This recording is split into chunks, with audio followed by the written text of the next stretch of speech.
Hey everyone, it's been a while.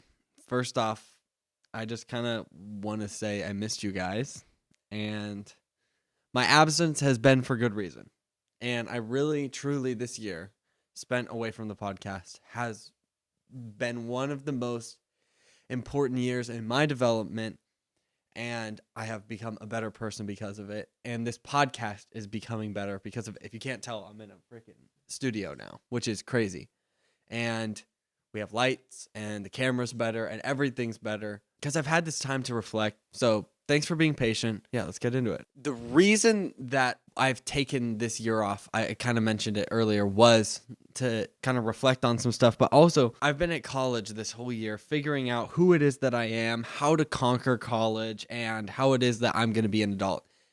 The energy that I had within myself, I don't think I could have done both things well, both being a good podcaster with good quality stuff, with good guests, with good conversations. I don't think I could have done that without taking a toll on my school. This year, I discovered a lot about myself, about others around me, and college really has given me so many insights. I had this kind of strange upbringing where I was all around adults, so that excelled me in some areas, but then it kind of held me back in other areas, and I was never really fully immersed in my generation and people my age because I was always traveling. I was always with my dad, going places, meeting all these adults, and that kind of held me back in some areas and got me out of touch.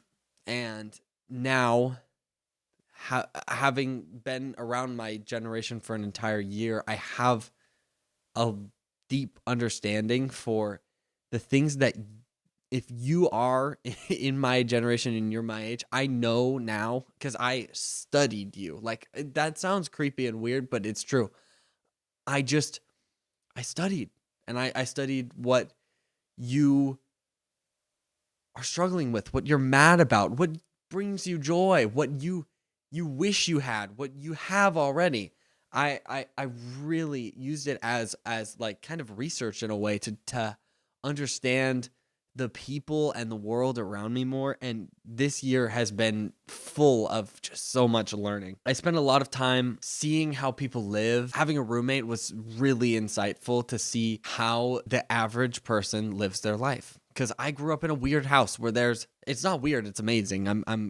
It is weird, but I'm grateful for it. And no one else is biohacking. Like that's not a super big normal thing to like wake up in the morning and go hop in the cold plunge. It's becoming more and more normal, and I'm thankful and grateful for that. But for the most part, that's not what the average Joe is doing. And my roommate taught me a lot about people and a lot about what people enjoy doing and what people my age struggle with. After witnessing at college all of these things that people were struggling with and the victories that people had in the ways that people in my generation excel compared to other generations, I really have a better understanding for people my age. And I think that understanding that now helps me have an aim of what to talk about in this podcast and learn about, so that we as a generation can like unlearn the trauma and the kind of bad habits that have been passed down to us by older generations, and after unlearning that, rise above the things that are holding us back. Some of the things that I learned from people my age and witnessing, they're really mad and divided about politics, and they don't know how to sort of sort out their feelings when it comes to that. And they also don't have a good framework to kind of comprehend these really convoluted, complex, nuanced ideas. And I hope that through this podcast that we can go through that and kind of figure out how do you learn how to do that? Because it's a hard thing to learn, and I definitely don't have it mastered, and I think there are people who do have it mastered, and having conversations with those people would be really helpful. Another thing is a lot of people my age have nicotine addictions, for better or worse. I don't know if nicotine is a bad thing, but I think there's definitely a lot of nicotine use in people my age, and I don't know what if that's good, and I think we should do research to see if nicotine is something we should have in our lives. A lot of people in my generation, and I hate using this word, but they are anxious or depressed. And the reason I say I hate using this word is because I think people automatically lose when they use words like that. Because if you're saying I'm anxious or I'm depressed, you are identifying as something. And when you identify as something, you give into that and you make a deal with your mind. And you tell yourself that, like, there's obviously clinical depression, and I'm not saying that's not real. I'm not trying to belittle it in any way, shape, or form. I'm just saying when in my own life, I'll use my own experience. When I say, oh, I'm feeling depressed, that's a lot different than saying I am depressed. And when I say I am depressed, that's me giving into darkness and feelings of gloom and gray. When I say I'm feeling pretty depressed or I'm feeling pretty anxious right now, that's okay, because feelings are fading. Feelings pass. When you admit that this is something that you identify as, it is a core part of your being, you automatically lose, because then that is now a thing that is going to be with you, and it's going to be a lot hard to disintegrate that from yourself. Another thing that I see a lot of people my age struggling with is, or I don't know if it's necessarily a struggle, but they have a sedentary lifestyle. They're not moving as much. They're kind of just like staying inside, staying in bed, staying on the couch, playing video games, scrolling TikTok, doing that thing. And I know that's super freaking cliche, and you're like, what is, like, duh. Like, all my parents have been telling me that forever. And that's like the typical like teen of our generation, is like sitting on the couch or laying in bed scrolling your phone. But it is actually something that I see a lot in a lot of people. And then they'll go to me and they'll be like, Solomon, why am I feeling this way? Solomon, why? That's freaky. That door just closed. Why am I feeling this way? I feel depressed. I just feel like I haven't accomplished anything today. And I'm like, dude, it's because you haven't gotten off the couch and you haven't moved your body around. I think that there are outliers who move their body more and they're moving around, but I think that is tied in a lot to people not being at the physicality that they want to be at, and people not feeling in their head the way they do, because your mental health and your physical health is completely tied together.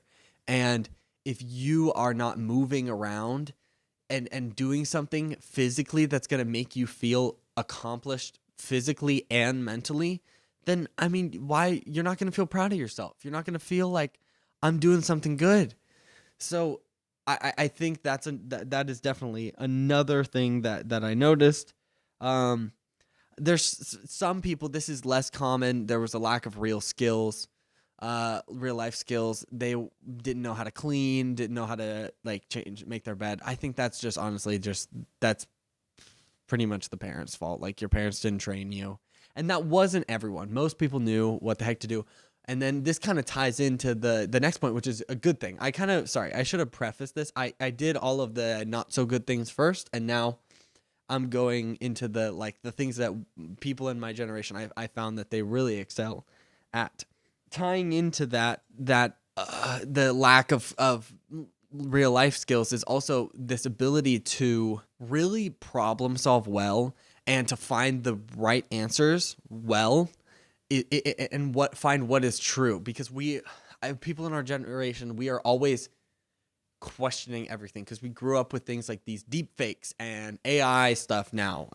And I feel like younger generations definitely have a better ability to tell the difference between something that is real and something that is fake, whether that's content, whether that's something that people are saying, or that's the way that people are behaving and acting. We have a really good ability to do that. And I think that this helps us in a lot of ways and gives us tools that other generations don't have. So I think having people on who are better problem solvers and teach us how to dissect things and actually find the true answer to different problems, I think would be really cool and really important. Some outliers in our generation, and I use the term outlier. What I mean by that is people who are kind of, they don't care about being normal. They don't want to be like everybody else, because that's not what we were intended to do. And what we were intended to do is to be just like we are and living to our true purpose and our true potential. And those outliers are extremely forward thinkers, and they're able to like pontificate their thoughts well. I've had amazing conversations with people on college campuses. We disagree about things, and they get to make their points really well without getting mad, without shutting down, without making it a personal battle, and without identifying with their beliefs, because you should not identify with your belief, because then when someone questions your belief, you think that they're questioning you as a person, and that is just not good, and that's not good for anybody trying to have any sort of conversation. Next is a lot of people my age, I found that they are extremely empathetic.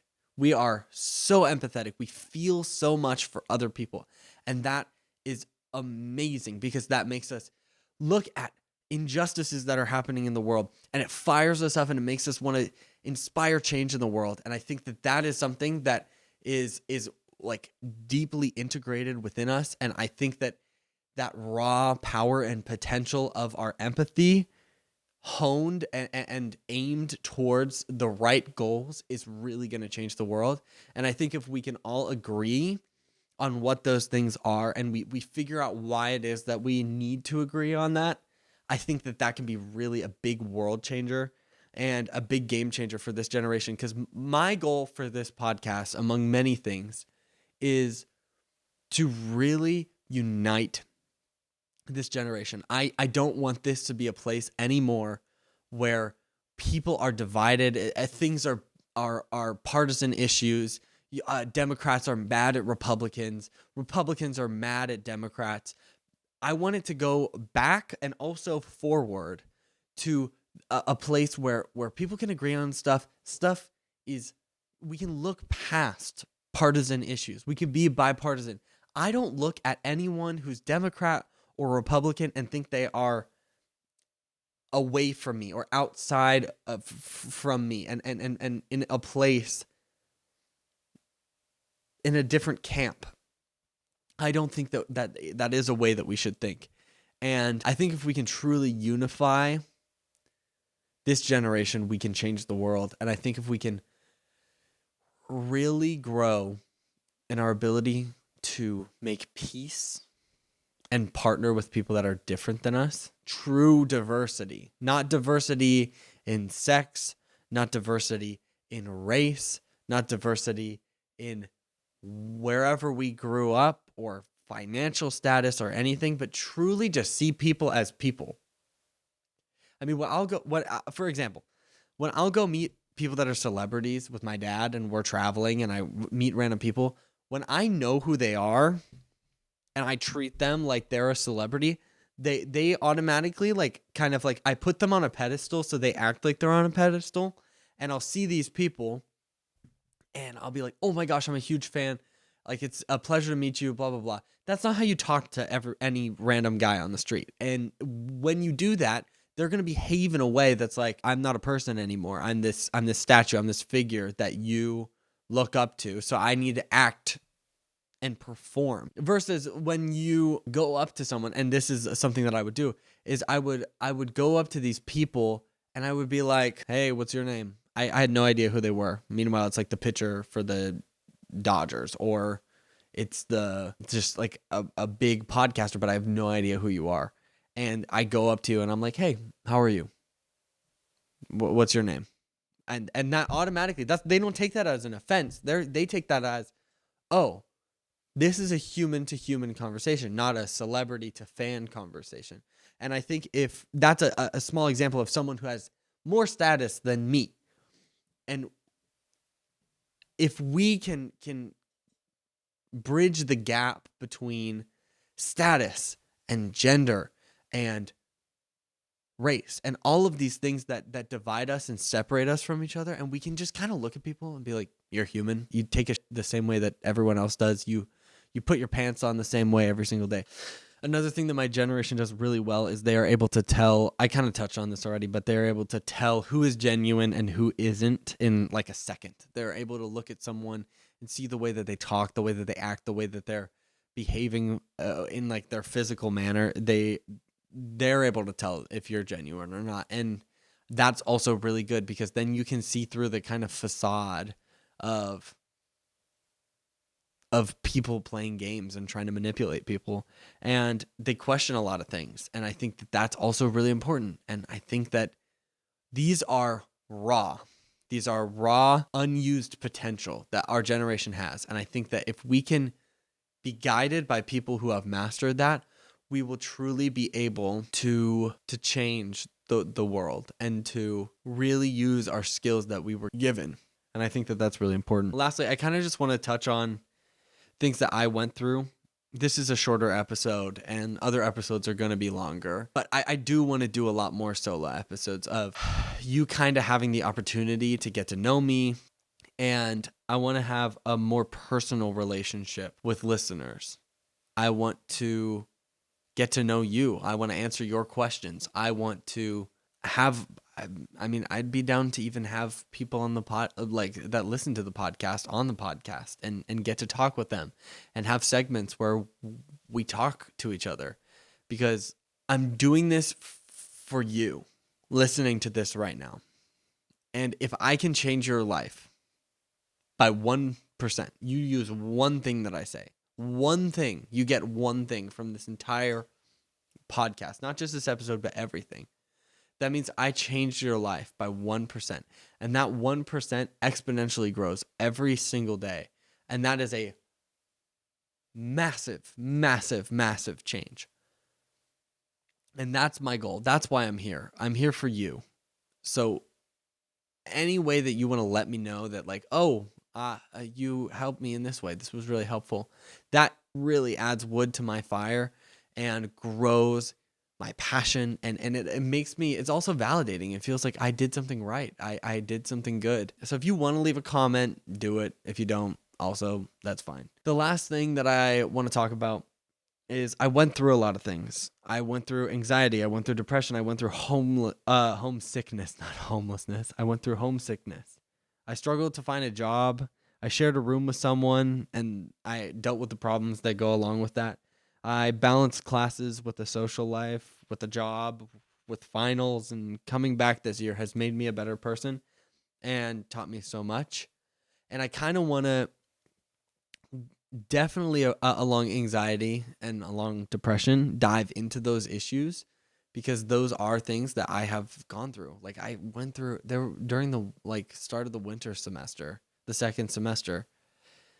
I struggled a lot, feeling depressed, feeling numb, feeling like I don't want to feel anything. And I navigated through that. I persevered. I rose. I kept my head high. And I think that's something that everyone deserves the chance to experience. And there are people who have been depressed for a long time and they've never gotten out of that. And I want to be able to speak to that and truly, truly help you. Yeah, so this is it. Thank you for listening. The first interview will be next week, and I'm kind of going to do a rotation where I just talk about some stuff on the solo end one week and then an interview the other week, and it'll usually be back and forth. And yeah, thank you for listening.